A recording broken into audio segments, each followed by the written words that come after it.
মানিকতলা বিধানসভা কেন্দ্র, যেখানে বর্তমান বিধায়ক সুপ্তি পান্ডে, বর্তমান জয়ী দল তৃণমূল কংগ্রেস।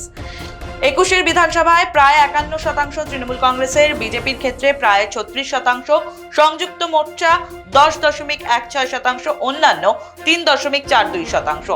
24 লোকসভায় বিধানসভা ওয়ারি ফলাফল তৃণমূল কংগ্রেসের 46.42%, বিজেপির প্রায় 44%, বাম কংগ্রেস জোট 6.53, অন্যান্য 3.11।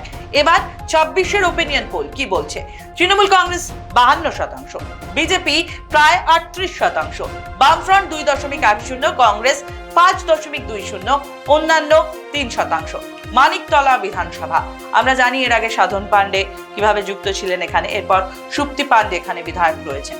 বর্তমান পরিস্থিতি সিদ্ধার্থ। দেখো, এইটার খুব মজার ব্যাপার যে এই লোকসভা কেন্দ্রের অন্য বিধানসভা কেন্দ্রগুলোর থেকে এই জায়গার যে সমীক্ষাতে যেটা উঠেছে সেটা কিন্তু একটু আলাদা এই কারণে তোমার তৃণমূলের কিন্তু দেখা যাচ্ছে যে 21-এর তুলনায় ভোট পার্সেন্টেজ বাড়ছে। ঠিক, যে তৃণমূলের 21-এ ছিল হচ্ছে 50.82, সেখানটা কিন্তু এবার 52% হচ্ছে, এবং বিজেপিরও হচ্ছে বাড়ছে, কিন্তু তৃণমূলের এই জায়গাটা কিন্তু অন্য জায়গায় কিছুটা হলেও যদি কম বেশি ওরকম হয়, সেই জায়গাটা কিন্তু মানিকতলাতে কিন্তু তৃণমূলের ভোটটা বাড়ছে।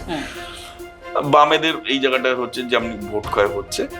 তো সব মিলে যেটা দেখা যাচ্ছে যে তৃণমূলের মানিকতলা অনেকটা সেফ আসন এখনো পর্যন্ত এবং অটুট থাকছে জয়।